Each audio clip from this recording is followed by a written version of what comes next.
मनाची खोड मोडीता रोग न कसे जाण्याची मनुष्य जन्माला आल्याच्या नंतर भवसागर म्हणाल्या कयाला म्हणाव संसार कशाला म्हणाव उगयक नवरा बायकोवर संसार म्हणजे संसार नव माना संसाराची प्रक्रिया वेगळी आहे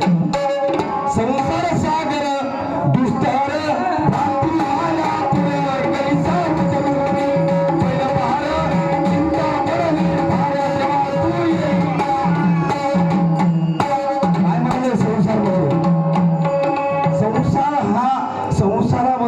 निघायचं आहे आता इकडे सांगते वेगळं निघाणं संसार बघा नाही तर तोंडाला लागलं कळत का म्हणते जसं कमळाचं पान पाण्यात असून डाग लागू देत नाही तशी अवस्था प्राप्त व्हावं लागते ना संसार म्हणतात कोणी बी उठलं की संसार आहे आता इथं पुढं म्हणाल्या पांगरगाव मध्ये आले की म्हणाल्या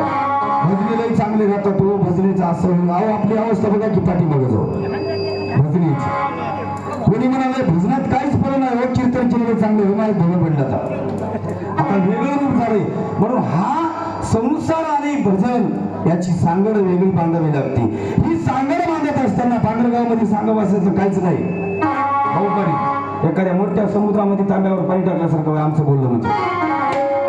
पण बोलावं लागते का बोलावं लागते पाठीमागचा उद्देश वेगळा आता येईल तर भजनाचा चान्स नाही की म्हणून हा संसार या संसारामधून आम्हाला अलिप्त कसं होता येते प्रपंच परमार्थ साधतील दोन्ही तयाची निर्वाणी सुख होईल असंही म्हणता येते इकडे सांगते संसार त्याग करावा लागतोय मग त्याग करत असताना काय करावं लागते म्हणून या साधू संतांचं म्हणणं काय आहे ऐका ही संत जनाची देव सत्यात ऐकली ते सत्यात रमतोय किडा उगून लोकडू पडल्यासारखा आता म्हातारपणापर्यंत एवढा किडा आमची साधी गोष्ट नाही लोकडू पडेल तुम्ही तर मला ओळखीच ना पण तुम्हाला मी लहानपणापासून ओळखतो आमच्या गावात तुमच्या भजनाची दोनदा सेवा झाली आणि आम्हाला भजन म्हणायला गेलं नाही तेव्हा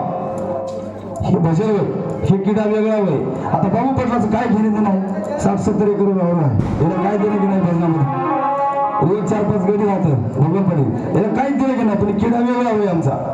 म्हणून ऐका ही संत जनाची देव सत्यात ऐकी